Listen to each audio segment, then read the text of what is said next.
Welcome back to Will It Right. I'm Elle. And I'm Fab. And here at Relate Right, we are all about relationships and helping you connect better with each other. Today, we will talk about limerence, love addiction, and obsession. What are these feelings and how do they impact relationships? It is important that we're able to distinguish between healthy attachment and unhealthy obsession. And as always, family, before we get started, don't forget to subscribe to Will It Right, hit that notification bell so you never miss an episode. And if you are finding this helpful, give us a like, drop a comment, and share it with someone who may need it. Let's go.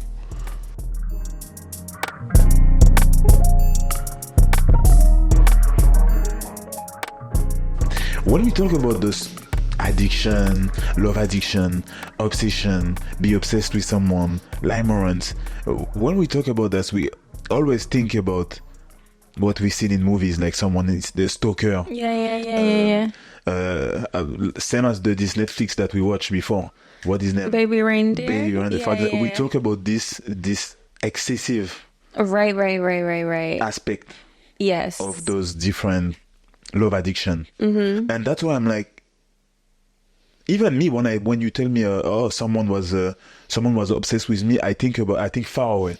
Right. So my question for you, you're thinking somebody's like spying on you with their binoculars and like you're watching your every move and just For example, you block the number and he finally find a way to contact you again, and I think about all of the things. So my question is like, have you been in this situation once in your life, in an extreme situation? Not extreme, but have you experienced? I mean, even a little bit, I probably had somebody be obsessed with me, but it was a person who, I think I was their crush. Uh-huh.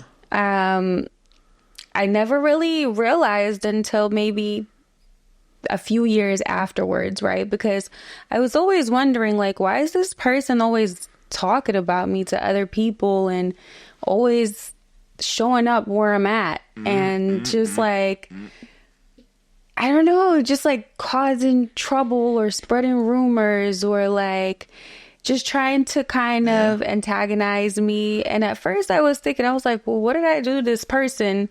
Like, I don't even know you. So, they're obviously the opposite sex, right? Okay, so I'm like, why would you pick on me? And then I realized, I was like, oh my God, you love me. Yeah. In secret. Right. In secret, but so did you confront him? Directly? Yeah, there was one time I did because I felt like the line was crossed. Like he decided to interfere in something that was important to me. Mm-hmm. And so I did say, I was just like, yo, why are you so obsessed with me? I was tipsy though. Oh yeah. And again, just like randomly, because you just always show up where I'm at. Okay, in a nightclub, you mean, or something? Yeah, like anywhere, like nightclub. One time, it was even at the airport. Like, it was weird. It was weird. Like, in Sydney, like, not even, like, it was weird. Okay, so, I'm, like, it could be coincidence, but I don't really believe in coincidences like that, Yeah. So, anyway, long story short, it just happened to pop up while I was already triggered by what I had heard. And so I was like, yo, let me talk to you real quick. And he actually got really excited.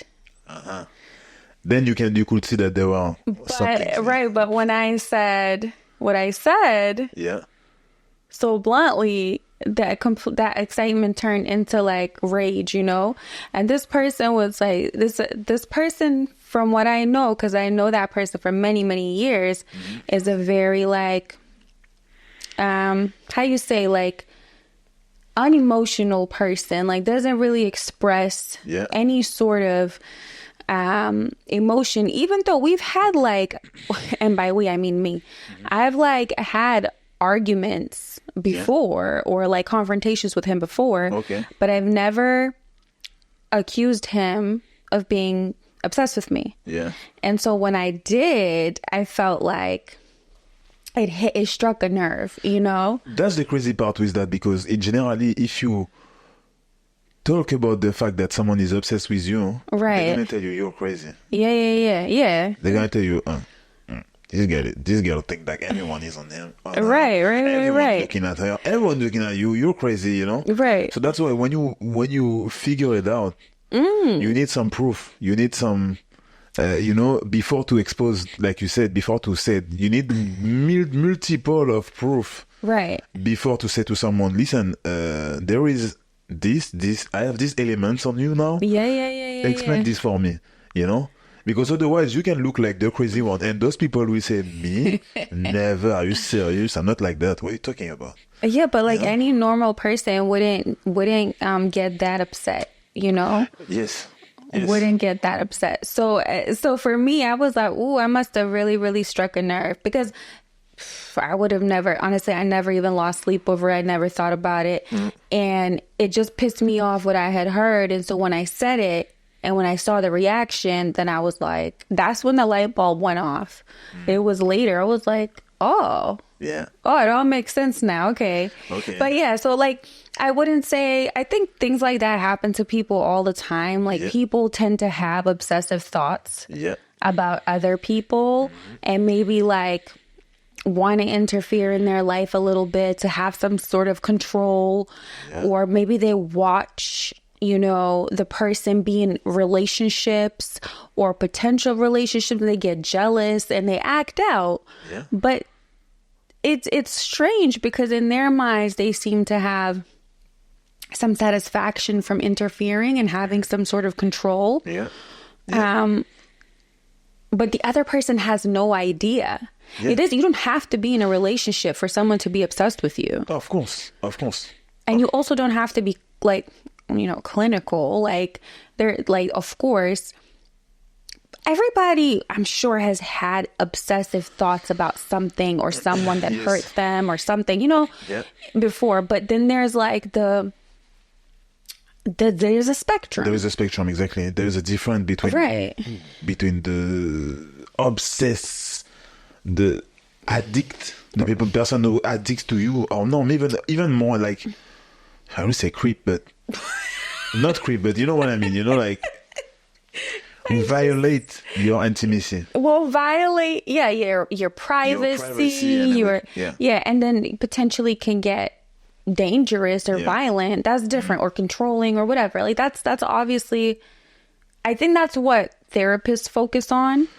So when we talk about all these terms, it's very like far left or far right, but it's never like, nobody ever really talks about like the normal side. I don't know if you could say like the lower level of the spectrum. Yeah, I mean, I feel like anybody who has experienced some sort of trauma in their life, or some sort of hurt, or felt vulnerable in a way, or pain, you know, from neglect, or someone abandoning them, something like that. Like anyone who's ever felt that would have reacted at one point or another in that way. Of course. You know? If you really think about your life and all your relationship from even when you were, I wouldn't say child, but teenager, for example, when you had a crush, but you never talk about it because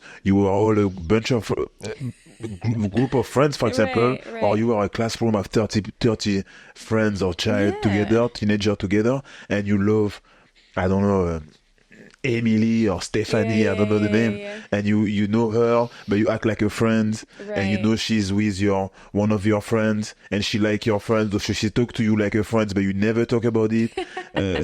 You want to be at the party where they go. You want to go. You want to be there. Those are normal obsessive thoughts, exactly. But they're still obsessive thoughts. Exactly. So we all have been in those unhealthy situations in a different spectrum. Yeah. And with that said, there is 3 different types of love addiction. Right. And if we can name them, you have the obsession. Yep. You have the love addiction himself. Yeah. And you have the limerence. Yes. So if we start by the obsession, because when I know what is obsession, I know what is love addiction, but when I was looking on those two terms, I was like, but what is the difference? Addiction, obsession. And after I realized that obsession come with possession. Right. You have the mindset that this is my object, for example. This is mine. Yeah. And that's what I feel. That's the difference that I could see between love addiction and obsession. Be obsessed obsessed with someone. You know, what do you think about that? Yeah, I mean, I definitely think obsession has possession in it. Yeah. But love addiction, the term itself, is separate from limerence and obsession. Yeah. Because it's about being addicted to relationships and not letting any time for yourself between relationships. So just jumping from one person to another, you know, it's like you're in a constant state of rebounding. Yeah, because you are scared to stay with yourself. Yeah, you're scared to be alone. You're scared to be alone because of different trauma. Right. Come from childhood, come from your past relationship. Yeah. Also, because you jump into relationship. Yeah. So also the thing as well, when you are in love addiction, because you are jumping relationship after relationship, each of them can let inside you a different trauma as well that you don't even realize. Well, yeah, and that's so you never heal. Well, that's the thing, because yes, it definitely comes from like abandonment and neglect. Yes. and but it also comes from a deep insecurity wound. So you only feel worthy when somebody loves you. Yeah. And that is that's how I see it, because as a woman, for example, I would think that women are more prone to this jumping from relationship to relationship, like not really allowing time to be single, not necessarily rebounding, but just like, you know, I've heard a lot of women in my life say, just in the past, throughout my life, I'm never single. You know, I'm never single. I always got a man. That's true. You know, That's and true. for such a long time, I would be like, oh, you know, that's a relationship girl. She's a good, like, you know, good girl. But you never stop and think like, why are you never single? Why are you always in a relationship? It doesn't mean that you're a bad person or you're doing something on purpose. Absolutely not. It's just, there should be space and time between breakups, because whether or not you were hurt, like, there's gonna be a level of pain involved and a level of healing that needs to happen. So being someone who's always in a relationship is actually not a positive thing. And I wanted to just come back on what you said when you said you are looking for someone to love you. Yeah. I don't even know if you're really looking for that. You know what I mean? Because you don't know what is true love. So you think, you don't even know that you're addicted to love. Yeah. Because for don't. you're just in a relationship. Good. Yes. Yeah. I have someone. Yeah. It's just that I feel like when they secure the fact that, okay, this guy is mine, for example, we said that we are in a relationship, I can go and say to everyone, I'm in a relationship. You know, that's the feeling, you know, that's the thing who come around. Yeah. That's why they like it. And also the fact that now they are not alone. It's a level of validation. Exactly. Yeah. So maybe maybe it's not, they're feeling like they're looking for love, but what they're looking for is all of the things that come with love, like security, validation, you know, they're not really able to feel that for themselves. So they need someone else to fill that void. Yeah. That's what it is. So you say something interesting as well. You say that women are more addicted to love than men. And I agree with you, because I think as well, as a man, men are more obsessed in another way. Yeah. than addict to love. They are, Yes. it's different, of course, those two are different, but if there is an unhealthy attachment that I can take, and I can say that men do more, it's the obsession. Because, like you said, like we said before, it comes with leading control, Yeah. dominance, Yeah. and possession. But it's interesting that you say that, because as you're talking, I'm really thinking about how we are conditioned as men and women, right? Yeah. So Oh, yeah. as a woman, you're supposed to want love, right? And you grow up being taught that getting married is the goal, and that's your biggest accomplishment, is the happiest day of your life, right? And that it should be a very happy day. It should be one of the happiest days of your life, but a lot of the times that's your goal. And when you look around, when you watch cartoons, when you know speak to family members, that's your ultimate goal as a woman, is to find someone, and then you can relax. Yeah. Then you don't have to be, as strong anymore, because you have the security. Whereas for men, I'm thinking men are more prone to those obsessive thoughts because, one, women are sexualized constantly. Yeah. It's easier for a man to be obsessed because obsession can be linked to arousal. So with the sexualization of women, it just makes sense. And, men are taught to be kind of, how do you say? Men are taught to that it's natural to want lots of women, and to look at women and to desire them. So it's different. When you say that, Yeah. I'm thinking about conquer. Right. Conquering. Yeah. Conquering. That's that control that you were talking about. Exactly. Yeah. Exactly. And that's why the obsession, the possession, the control, dominance, you can be obsessed with a woman. Yeah. But of course, you will never, for you, you're not obsessed, it's normal. So how many times have I hear people or men who wasn't my friend, my close friend, or maybe was friends with the friends, or we were in a group and said, I was talking with this girl on the street and she told me no, but I know she won't. Right. And they continue, Or I'm talking to her on the message, she told me that she's not interested, but she's lying. You know what I mean? And they continue. They're gonna. But that's also ego. That's ego. That's ego as well. But that's where it starts. When you talk to, how many times they talk to people, men talk to a woman, and the woman is like, no, thank you, and the guy continue, and he come back. If they are in a party, they don't take a no for an answer. No, it's not an answer because for them, she don't even know what she wants. Right. She don't even know what she wants. Do you know that people who are manipulative don't take no for an answer? That's like one of the symptoms. So it makes a lot of sense. Yes. Yeah. Because they are sure that they can manipulate you. They are sure that you don't see. Well, you don't even. You're too stupid to know what you want. I'm gonna tell you what you want. Exactly. and also they are sure that they can use you. So if you say no now, it's because they didn't do the job yet. Yeah. You know.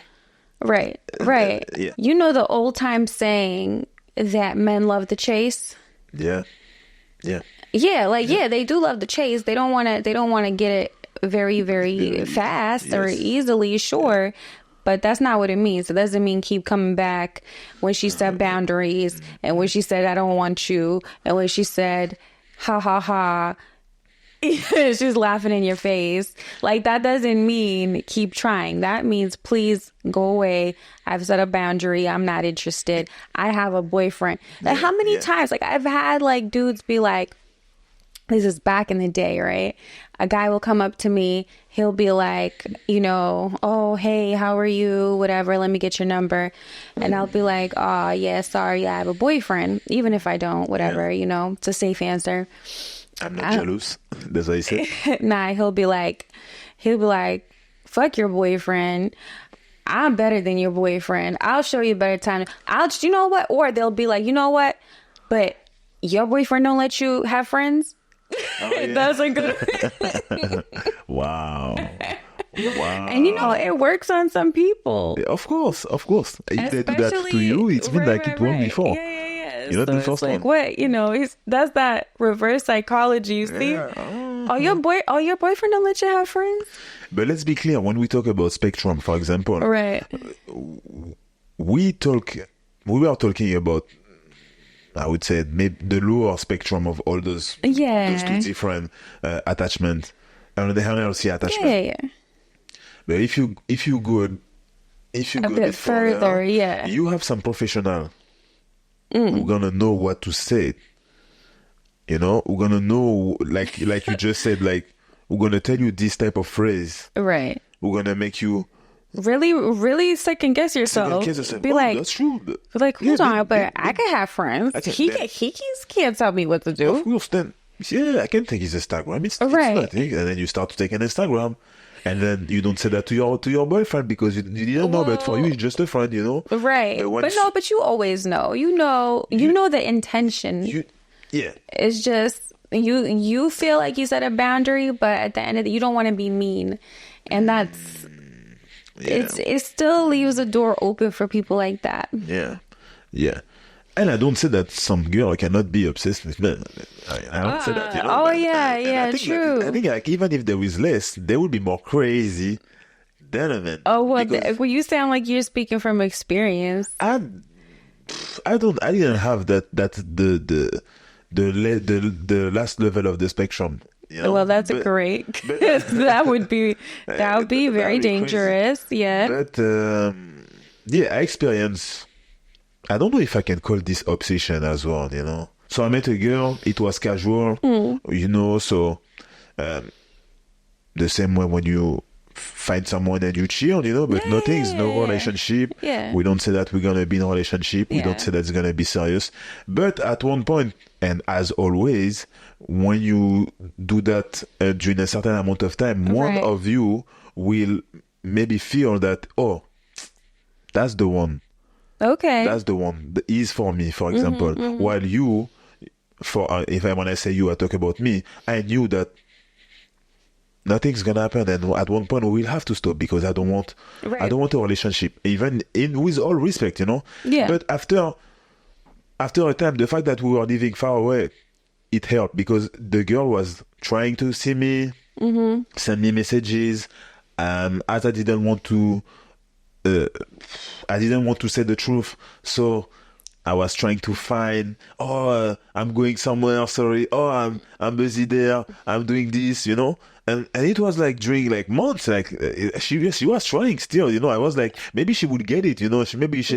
Were you messaging her first at any point? No. Oh, so she was just kept messaging she was trying, Okay. But and I was like, maybe one time she will figure it out, Right. That's why I think that's why we all say to each other one time when we have this type of situation. Right. We say that they're gonna figure it out, at one point. But sometimes they don't.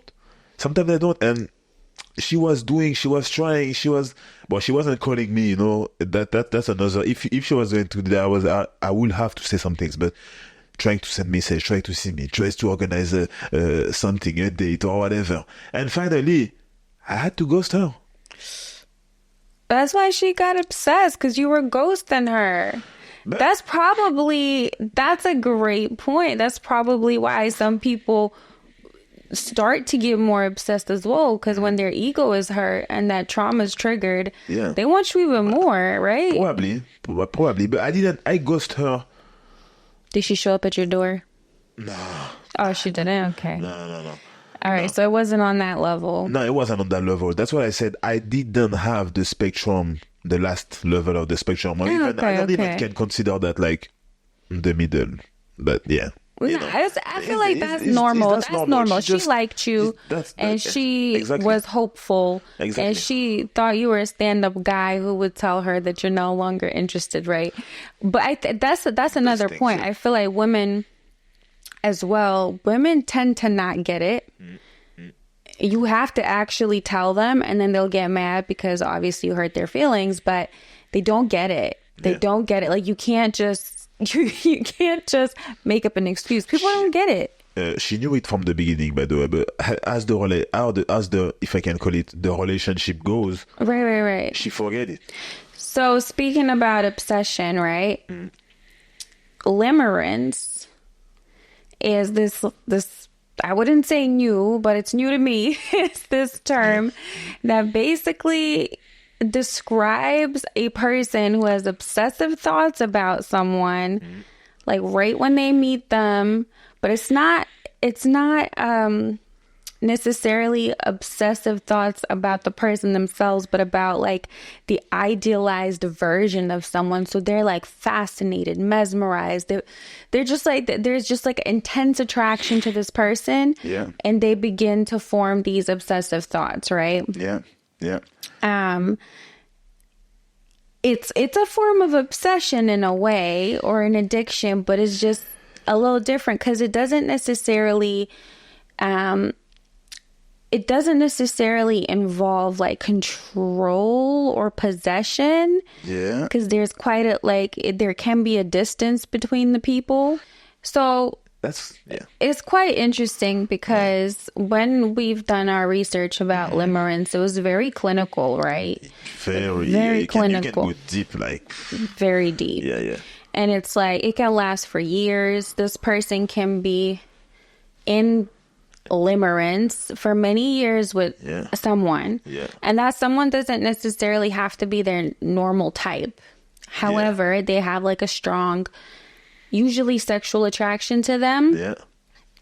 And then somehow this person thinks, well, you're the one for me, like without even knowing them, you know? Yeah. And a lot of it has to do with like not being able to focus on anything else, like putting themselves last just so they can, you know, have a bit of time with this person. Yeah. And they really just crave that reciprocation, right? And so we won't really touch on the clinical part, but because limerence is just a natural part of getting to know someone. Like, you know, when you meet somebody at first, you got that club love, for example, or like, it's just like, or you meet someone, you have a certain high. Yeah. Right? And you can be in that stage where you're kind of blinded. Yeah. By love, but it's not love, it's by the illusion, right? Yeah. On top of it, you can also be in limerence because of a past, because of the trauma, or because of trauma that you have from your past relationship. For sure. Or because you have so much failed relationship. And that's what I analyze as well. It's like the older you are and the more prone you are to limerence, because after your failed, so those two factor, failed relationship, multiple failed relationship, age, and then you start to say to yourself, I will never meet someone, so I need to meet someone. Yeah, but is that just not unhealthy?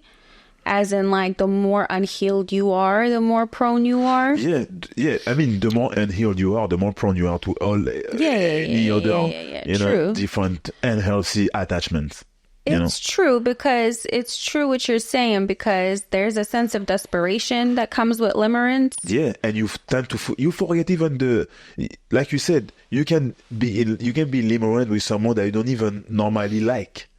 Right. Because of all those trauma and your past life as well, you can be limerent just because you're like, I'm too old now, I need to find someone, and then you forget certain things, and then you start to idealize someone because you find maybe there is just some things that you like and you make it seem bigger, like a glimmer of hope. Yeah, exactly. You're like, ooh. Maybe that's where Miss Dorothy came up with with limerence. Yeah. For example, how many times you had friends who tell you, oh, I like him because he have this, because he's like that, and when you see him, you don't see that. For example, you don't see all the criteria or all the positive trait or behavior that they told you. You don't see none of that, and you're watching it, and you're like, you sure about what you're telling me? Yeah. And you see the bad trait that he have, and you say you explain that to your girlfriends, and she's gonna be like, nah, he did it for me, or no, he was talking like that because of this. I don't even think they would let you say a bad word. Yeah, on top of it, yeah. I don't even think so. I don't even think so. And I am familiar with limerence. Yeah. I've seen it play out. And I definitely think it does. It has to do with a sort of insecurity that you have that's very, very specific, that's awakened, right? Yeah. And then this person is feeding that somehow. And so it's quite interesting because what happens to the person who's in limerence is all they do is think about this person. They talk about this person. They're assessing every single move this person does, right? Yeah. And like they're the topic on the phone. Okay, they're the topic on the phone with every conversation, and it will be it's like a momentary obsession. Anything he says to her, she's assessing as a hidden message. Yeah. Oh, but he meant this by saying that. Oh, and he breathed like this at this moment, and I knew it's because he loves me, and it's just like, it's silly things like that.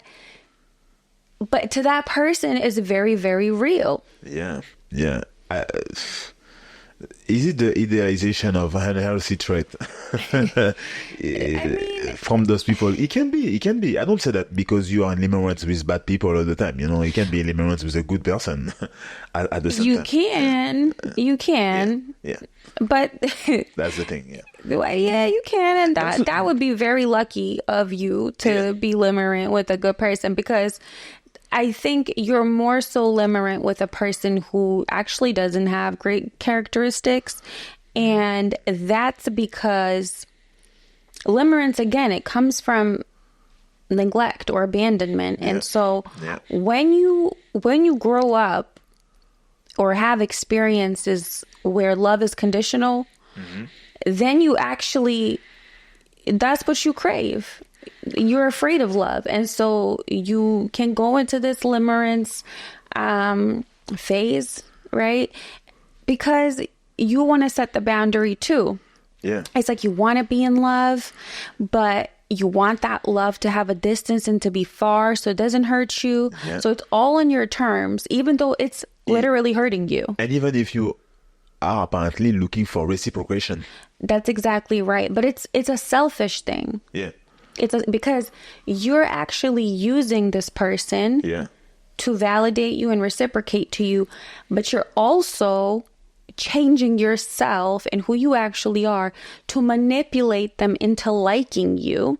The similarity with being in love. And when we watch this, it was crazy because it's literally feeling, you're literally feeling the same exact result of being in love with someone. Yeah. So when we say the same things, it's like the intense attraction to a person, even if it's limerence, and we said before that it was an illusion. Yeah. It's because the attraction feels so real. And I think a lot of it does have to do with deep sexual attraction. Yeah.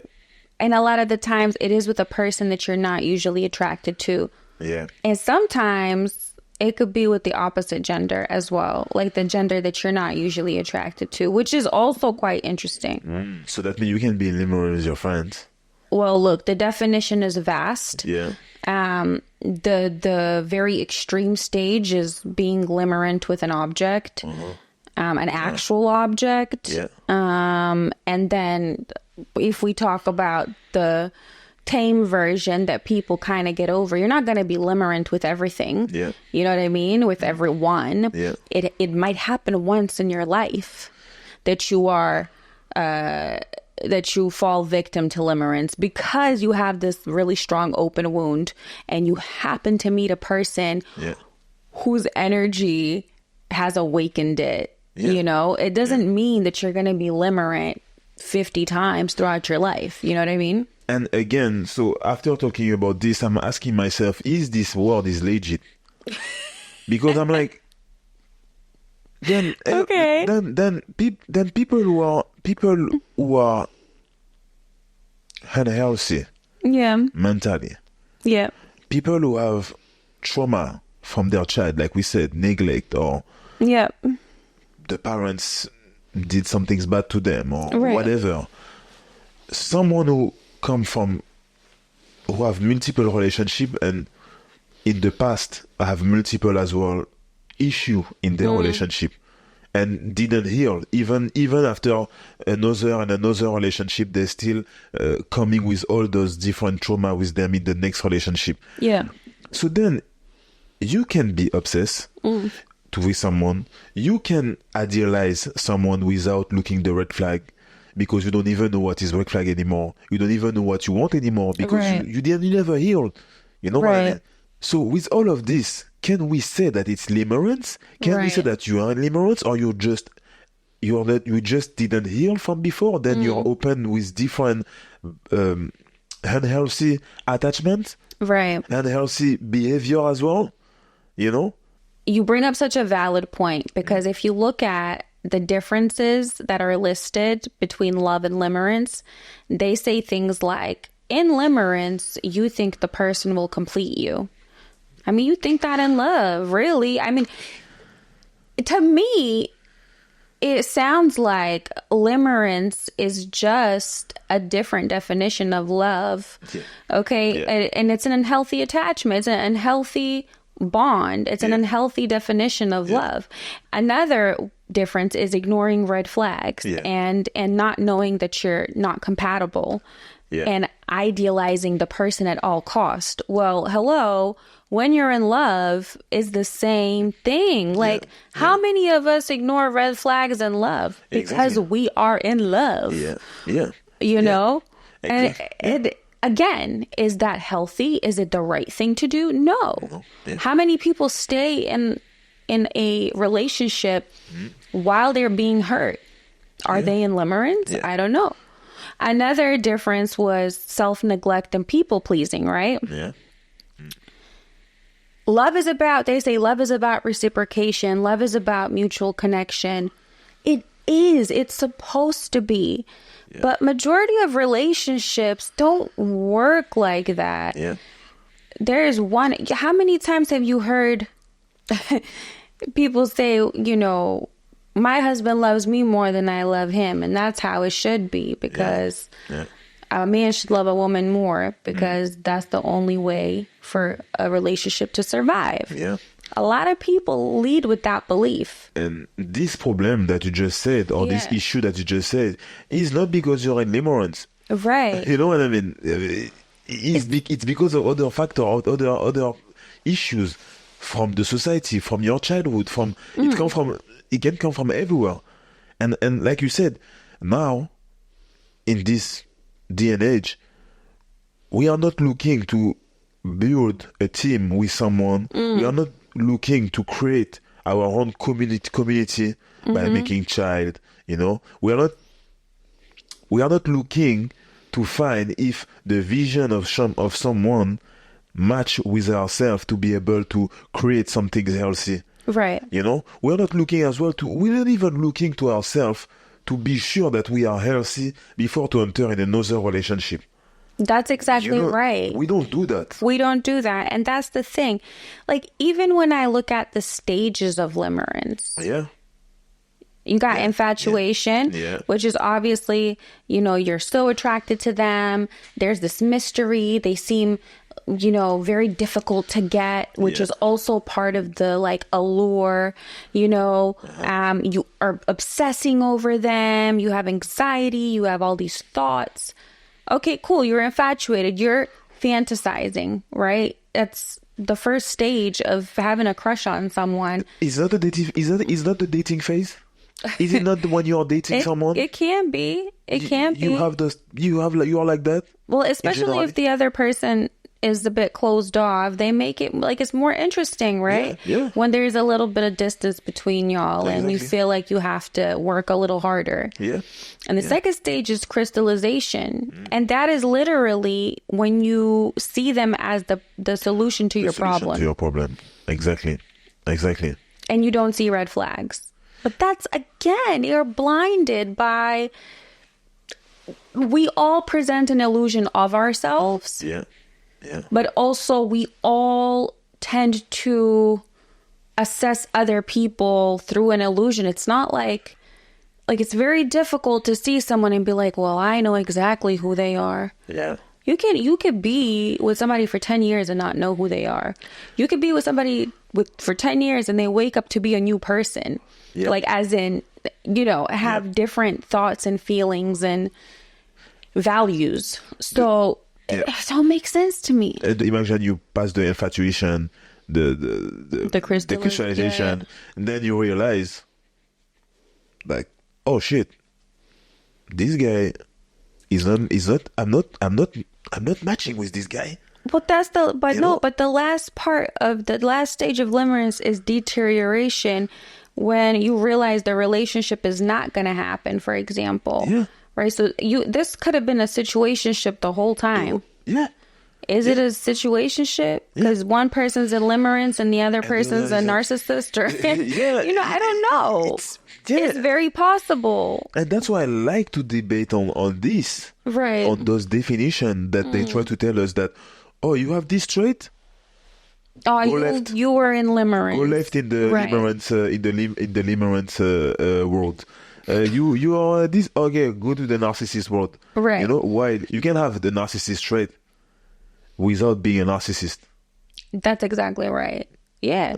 And you can be in a state of limerence without being clinical and without becoming a stalker and without, it becoming dangerous for you or the limerent object. Again, we are maybe fighting or maybe talking about the way they make money. Listen. The way they make money. Right. Because if I tell you that instead of putting people in different cases, in boxes, you need to find a way to understand where I come from. I mean, at the end of the day, we're not therapists. No. We're not therapists. No. And therapists are the ones who come up with this terminology. That's what I said. And they study people. And I'm sure they see all types of people, right? But the people who need therapy are the ones who are clinical, all the way on the, far left part of the spectrum, right? But we're talking about real life, real people, real situations. I've seen friends go through it. I've been through some stuff too. And it's not shameful. It's okay to have a name to it. But that doesn't mean you're sick. Like, at the end of the day, for the way I see it, all our experiences in life give us our personality. You have your own nature, of course, as a human, but you have your mindset that shapes you as well. But like, your experiences give you specific personality traits. They give you wounds. They give you coping mechanisms. And so at the end of the day, whether you are feeling limerent for a couple of days about a person or have some obsessive thoughts because, hey, you just got out of a 10-year relationship and you're feeling shitty because also your mom had to work nonstop when you were a kid, and you find this person, you're not coping very well with all this loss and sadness, you're not a bad person. You're not sick. I mean, you're not sick. Like, you just need time to recognize that this behavior is unhealthy. It's not beneficial to you, and it's not beneficial to the other person either. But don't get me wrong, I don't say that you don't need help. That's different. That's different. And it's not because you need help that you're clinical. That's right. You know what I mean? We all need help. We all need help. And we all, I keep saying that, we are all growing from others. Well, you would hope so. We are all growing from others. Even if you read a book, someone wrote this book. So you're reading someone. Of course. Even if when you're talking to someone, they're going to give you advice. You take it or not, take the good advice from the good person as well. But you know what I mean? We're all growing and evolving with someone, with people in community. That's where community come from. It's as true. well. Things that we forgot in this society. Exactly. Then we maybe can talk about self-love. Yes, exactly. Exactly. Self-love. If we talk about one of the key, not to heal all your problem, but to at least start to focus on yourself at first. And it's by this way that you can erase those different unhealthy attachments. You know? Or you can start to work on them, to recognize them, because you focus on yourself. Right. Because if you see as well, all those attachments, the unhealthy attachment, they have something in correlation. Yeah. You focus on others to heal you. You focus on the exterior That's world. exactly right. Because it's too scary to focus on yourself. Try to escape from But yourself. it's also scary to love yourself sometimes, especially if you don't feel like you are worthy of love. And so that's a very scary thing for people to sit and face. Yeah.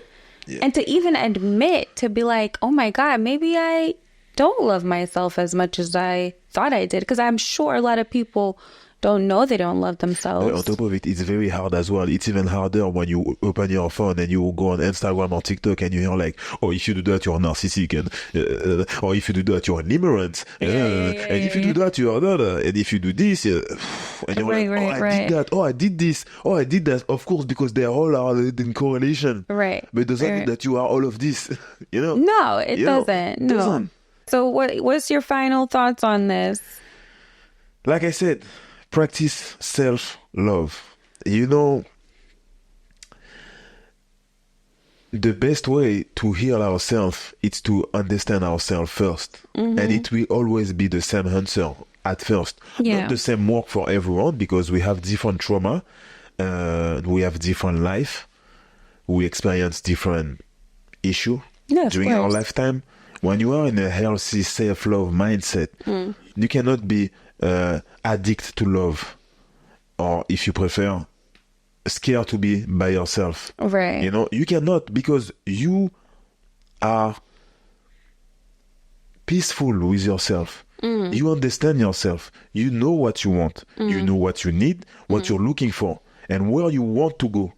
So when you can answer those different questions, who I am, what I want, where I want to go, what are my views, what are my different visions, then you can now create in your head an avatar of someone, and you can even say to someone, okay, the person that I want next to me will need to have this criteria. Right. You know what I mean? And then it would be way more easier for you when you date, when you try to meet someone, when you want to be in a relationship, to understand if the person who is there can be a good fit for you. You know, it's gonna take time. Everything's gonna take time. It's not because you're so well with yourself that you're gonna talk to someone with in 1 hour and you're gonna be. So you think you need to know all that before you go in a relationship? Before you go in a relationship, it's important. If you want to know what is true love, okay, you need to truly love yourself. I agree with you. Yeah. I don't fully agree though. Yeah. I'm not gonna lie. Okay. I think the questions you just listed are very heavy questions. Yeah. And I think a lot of people don't even find out the answers in one lifetime. So I definitely think you should work on yourself to try to figure out what you want, or at least the least you can do is figure out what you don't want. Yeah. Right? And I think that should be your goal. Yeah. I don't know that you need to have all the answers before you get into a relationship. You just need to be aware and be thinking of that and be working on yourself and be open to like changing and growing and learning. I think a lot of people don't know what they want until they actually have it, to be honest. When I met you, Yeah. I I had a criteria of what I didn't want. Okay. I didn't know myself fully. I still don't know myself fully. I'm still working on myself. Okay. But Yeah. when I met someone like you, when I was able to recognize your good qualities, I realized that those qualities are important to me. And so, for example, when I met you, I thought my attachment style was words of affirmation, right? And receiving gifts or whatever it was. I never realized that quality time and physical touch is my love languages. And it's very, very high up there. Or that, I don't know, maybe it even changed because I was with you, because I already had other things fulfilled.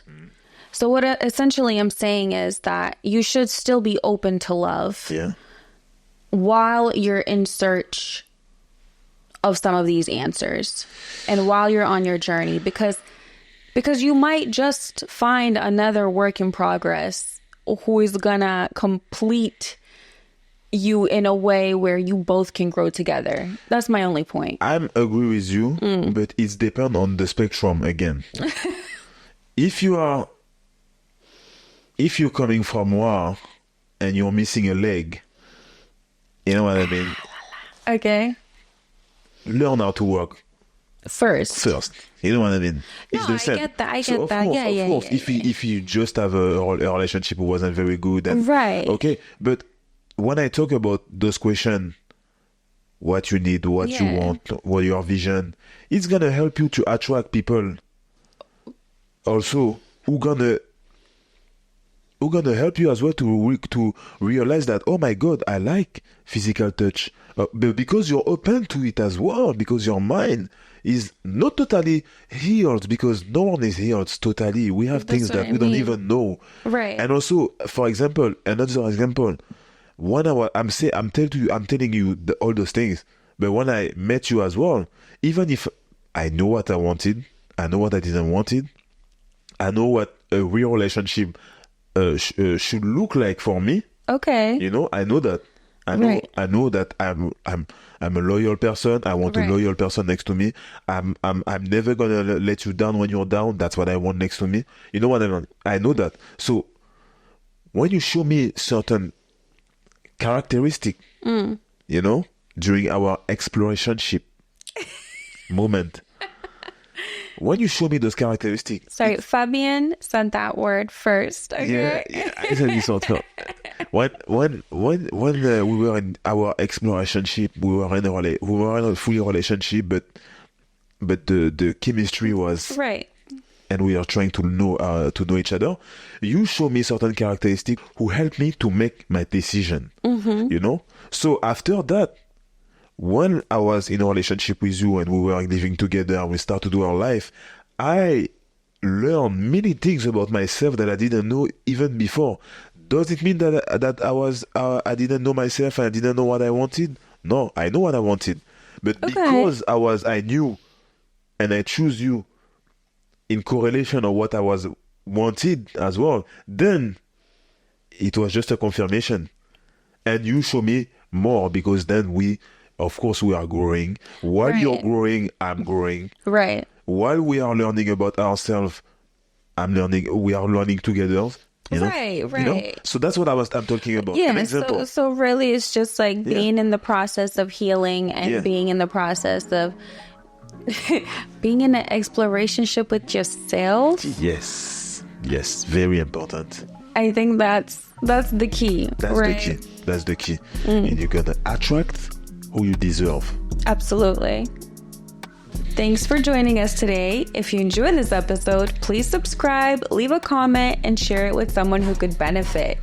Tune in to our next episode. You will not want to miss it. And until next time, fam, take care and nurture your relationships. Really great.